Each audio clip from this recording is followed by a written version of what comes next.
What is up, music and punk rock fans of the internet? Today we are going to be talking about Husker Du, or Husker Du, and we'll talk about the difference in the name too. Let's go.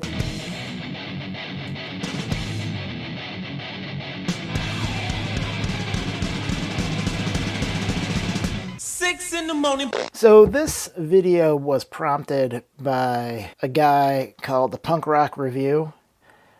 Hop on over to his channel. I'll have it linked below.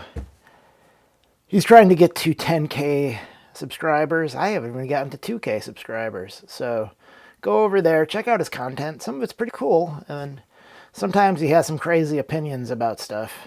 But he basically said that Husker Du is not good and also not a punk band, which we will debate and discuss where the band is good, where the band is not so good, where the band is punk, which I would say almost all of the time they're punk, and then when they're not very punk, which they have sometimes when they're not very punk. So we should start off with the name. I like to call them Husker Du, but the proper pronunciation based on the umlauts, that's the two little dots above the U's, would imply that it's oo. So Husker Du. I don't like the way that sounds. It makes me feel icky to say Husker Du. So I say Husker Du. Put it down in the comments below. Which version do you prefer? Or do you have a completely different pronunciation of Husker Du? And if you do, put that down below too, because I'd love to hear it. So they were a punk rock band, which again is debatable apparently, that started in, I think, like 79. And they started off as pretty run-of-the-mill punk band and then became like ultra super fast.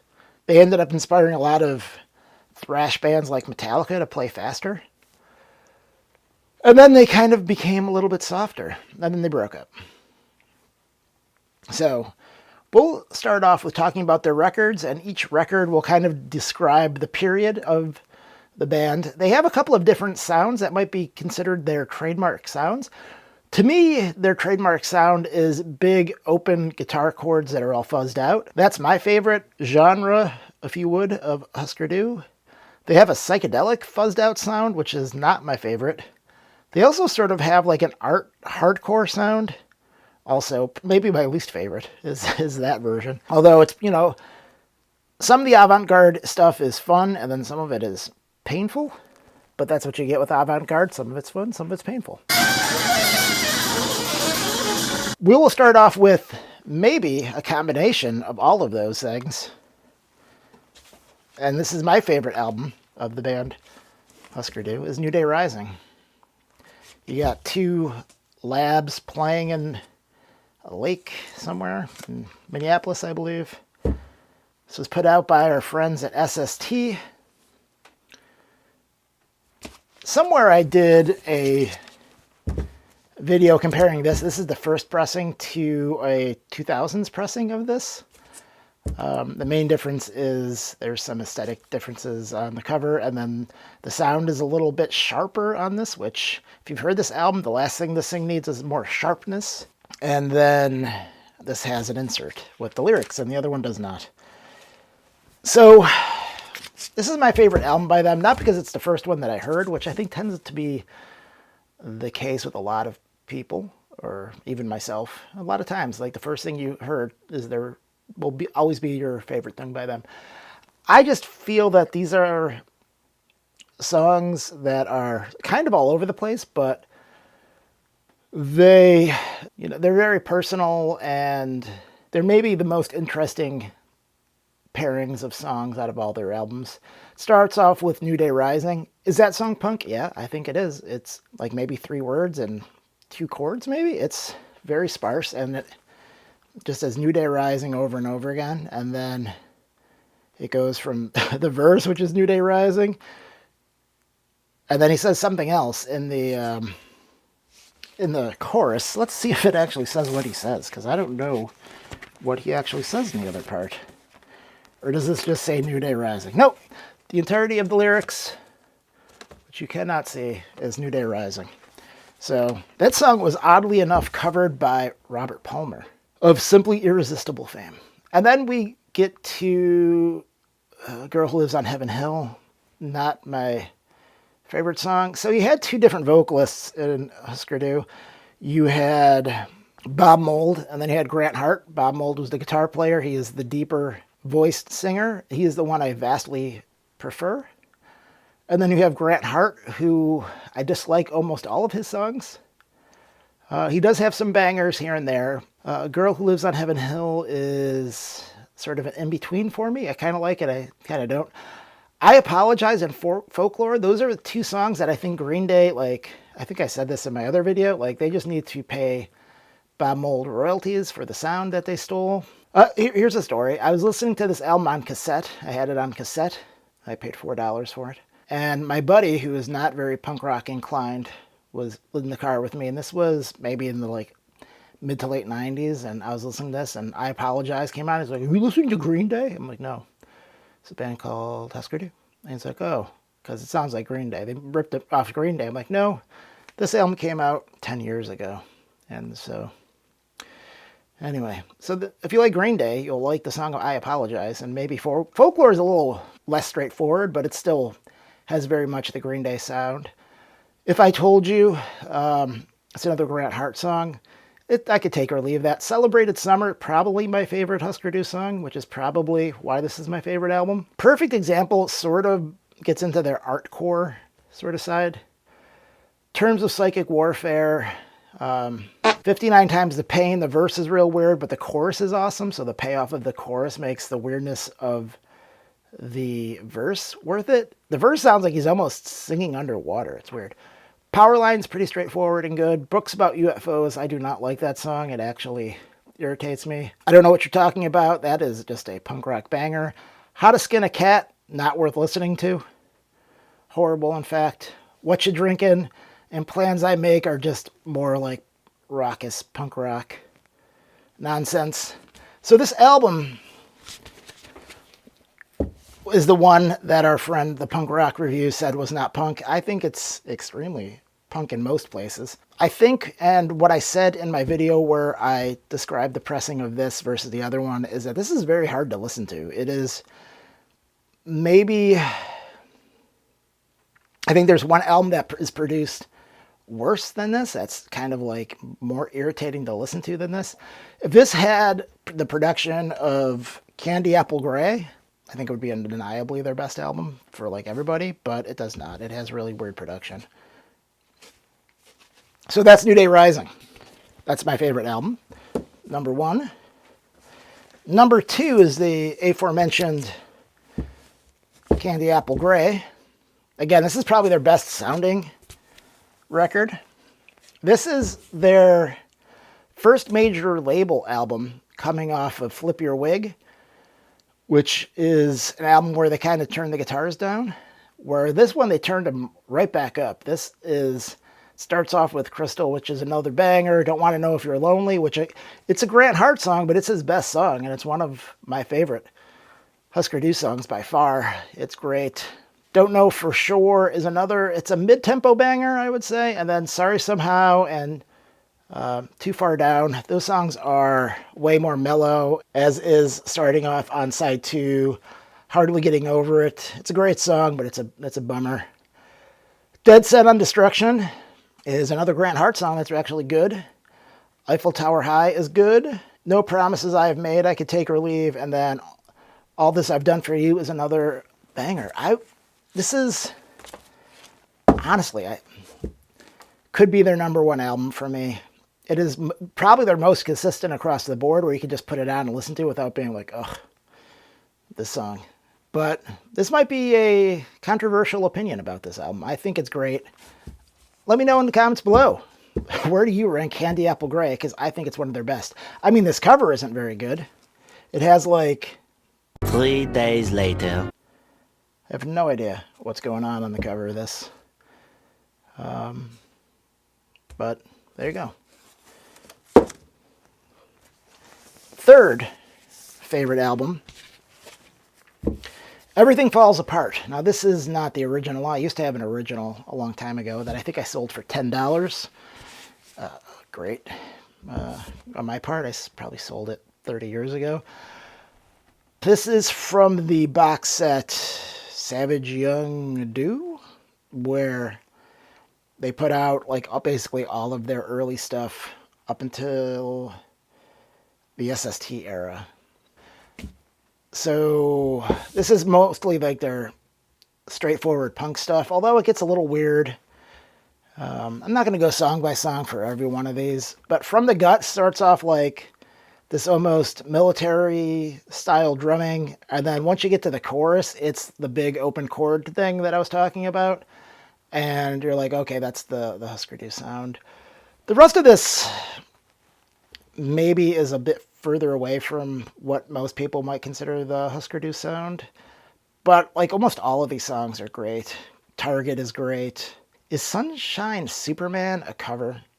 I don't know anything about music that's not punk or hip hop by and large, and some jazz now. I know some jazz. And I have no idea if Sunrise Superman is like a Beatles song, because I don't know Beatles songs other than the ones that everyone knows. I don't like that song. That's the only song on here I don't like. So yeah, this album is good. And it's punk. And again, 3 punk albums in a row. Does that make them a punk band? I don't know. I would think so, but... Zen Arcade is my 4th favorite Husker Du album. This is the one that everyone thinks is their best one. It's their longest one, which doesn't necessarily make it their best. It starts off good, and there's a lot of good songs on here. Something I Learned Today, Broken Home, Broken Heart, Charter Trips. These songs are all amazing. Whatever is amazing. There's a bunch of really good songs on here. And then there's some songs that are artcore again, where it's like this song doesn't need to exist, and it's just kind of like filler. And then this is a concept album about a guy who leaves his home and goes away, and then, I don't know. I think maybe it's a dream about leaving home. But that kind of, to me, ruins the album, because now these songs aren't individual songs. They're a part of this whole aggregated into this. And I don't know. This is sort of their peak psychedelic hardcore sort of thing that they did, which, again, it wasn't my favorite thing that they did. I don't know. There's a lot of really good songs on here. I should like this album more than I do, but I don't. And again, I think it's mostly because it's a concept album, and that kind of ruins it for me. Because now I can't take the songs as individual pieces. I have to take it as a whole. And as a whole, I don't know. I think there's a lot of really good songs on here, but there's not a lot of great songs on here. Come at me in the comments. I think I said this is one of the top 10 most overrated punk albums of all time. And I don't think I got blowback on that, but I might get blowback on this. So this isn't actually a full-length album, Metal Circus, but it was supposed to have these songs on here that came out with this Extra Circus 7-inch that came with my copy of the Husker Du box set. And I think if they would have put these together, it may have stayed the same, actually, in my ranking. I was going to say, oh, I maybe would have ranked it higher, but I don't think I would have. To me, this always sounded like these were like one takes, and they could have given it a couple more takes. It's all a little bit too sloppy. Some of the words on the songs aren't great. Like, Real World kind of feels goofy to me because it's about anarchy, but it's like this simplistic version of anarchy where you can just beat people up or something. That's his concept of anarchy, which isn't a super smart take on it. Diane, I hate that song. There's some good songs on here, but like by and large, I'd never listen to this. And again, if these songs were on there, maybe I would listen to it more. You can actually listen to this. This is on Apple Music. It's probably on Spotify. But yeah, there's like 5 other songs that were originally going to be on a full length that for whatever reason they jettisoned at the last minute. So I would say right here is a clear line of demarcation between the records I like and the records I like less. And we will talk about this one. Warehouse Songs and Stories. This was their last studio album. This was in a cutout bin at one point for $4. from Rose Records. Let me know, do you know where Rose Records was? I don't remember where I got this from. Probably off of eBay, maybe a long time ago. It's not a local store. This cover is, again, a headache. This back cover is worse. Again, like, looking at this, you would think they were like some psych rock band, which I guess maybe they thought they were. Here's the thing with this album, is there's some really good songs on here. There's actually a lot of good songs on here. Some great songs on here. Just the production for me ruins the whole experience. It has really bad 80s production vibes all over it. This is another double album. At least it's not a concept album, as far as I know. But I find it hard to listen to. The production is not good. It's harsh. It's similar to New Day Rising, except like I find it less listenable than New Day Rising for some reason. I just don't like it. What they need to do with this, and I think Rhino actually owns the right to press this on vinyl, they need to do what they did with Tim, where they like completely redid the whole thing. The Let It Bleed version of Tim had to have Ed Stasium or whoever did that. Do that to this. Take off all that whole veneer of 80s suck that ruins this album for me. And this one would actually go up, I think, in my list if we could get rid of that awful production that just sounds so dated and so gross and must have not sounded good. I can't imagine people listening to this at the time and are like, oh yeah, because it's just super flat sounding. It's not good sounding at all. This was their waning period. I think they just like, oh, we have all these songs, let's break up after we record them all. I don't know what they were thinking. Like I said, I think Husker Du is at their best when they are just completely loud, overdriven guitars. They even turned down their guitars more on this album. This album it's very light guitar rock in some spots, and most of it, I would say. Flip Your Wig. Look at this horrible cover. If you've noticed a trend at all, you'll have noticed that they have really bad covers throughout. I don't know why that is. I think that's pretty much carried Bob Mould through his entire career to some extent. Flip Your Wig is an okay song. Everything, Everything, not good. Makes No Sense at All is okay. Hate Paper Doll is awful. Green Eyes, I don't like. Divide and Conquer is maybe top 5 Husker Du songs. Games is really good. The Baby Song, that song is awful. I know that it was written, in quotes, to commemorate the birth of Grant Hart's son. I think he could have actually wrote him a song and not just done whatever that garbage is. It's awful. And then the rest of these songs are like meh. This whole album is meh. I met a guy once who said this was his favorite Husker Du album, and I wanted to ask, well, do you even like Husker Du? Because this is the least sounding Husker Du album of all of the Husker Du albums, as far as I'm concerned. It is the one that has, it's not art rock. It's not psychedelic. It's not big guitar rock. It's like nothing. It's like meh. Just exists and is not very good. Except for Divide and Conquer. That song's great. That's the only Husker Du song on there as far as I'm concerned. And here we go. This is not a studio album, but it is widely considered one of their bests, and I'm not sure why, because it's my least favorite. It's the one I listen to the least, because it's literally just a wall of noise and sound.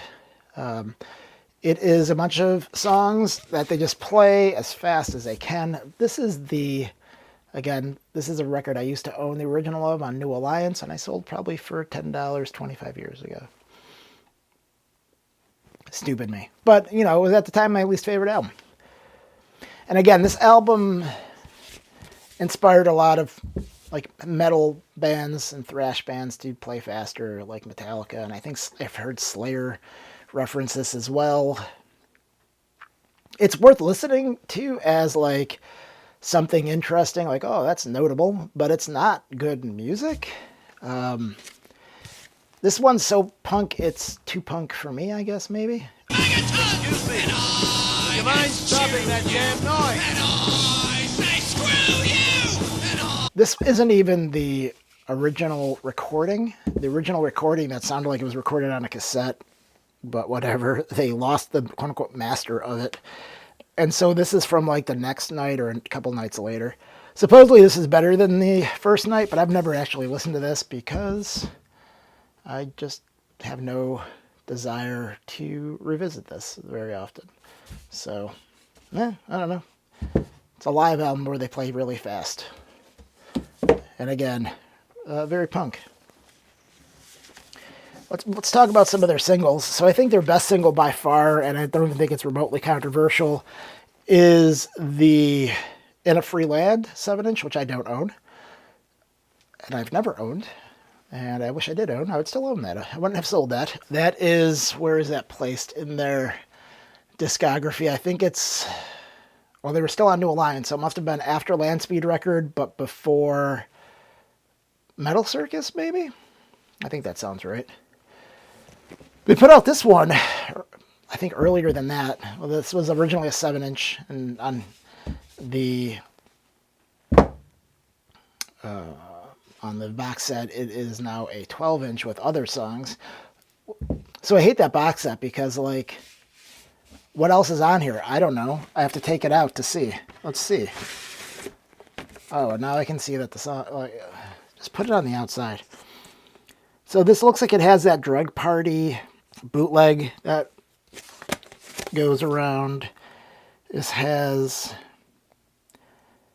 the Statues and Amusement and a bunch of other songs that meh. The 7-inch is meh. It's more in vein of their artcore style more than their straightforward punk style, their big guitar style, or their psychedelic style. It's their least cool stuff, in my opinion. And we don't have to talk about it anymore. Although I think the cover is kind of amusing. And then these singles, which I really think you only need for their cover of 8 Miles High. Because that is, I didn't even know this was a Byrds song until much later in my life. It is maybe Bob Mould's greatest vocal performance. He just really leaves it all out there. And it's pretty incredible. And you should listen to it. And then you should listen to the Byrds version. And then you should listen to this version again. Masochism World is a live version of a song that was on, I don't know, was it on...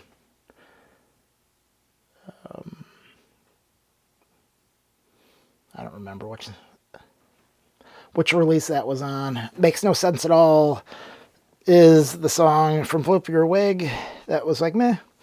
And Love Is All Around is a cover of, does anyone remember Mary Tyler Moore? A sitcom that when I was a kid, it was unwatchable to me. I didn't even understand what was going on.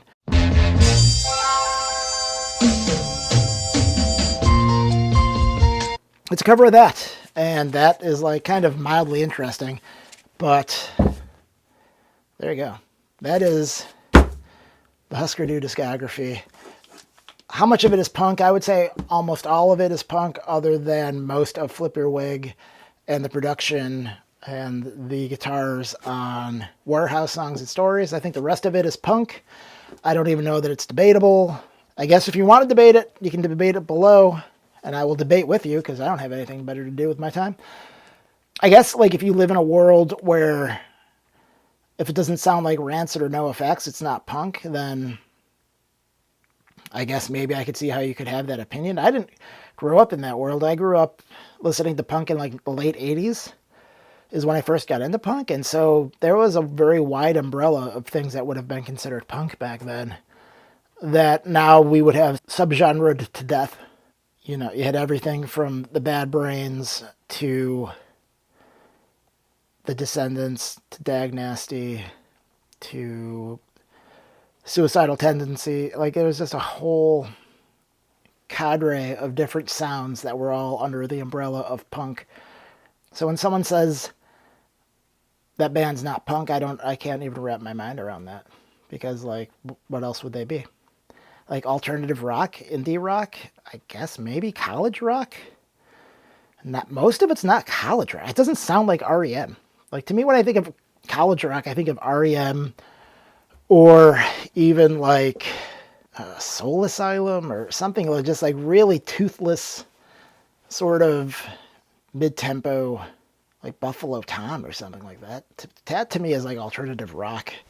Whereas, again, like maybe Flip Your Wig is the only album where you could be like, this is not punk. The rest of it, I'm kind of surprised anyone would claim that it's not punk.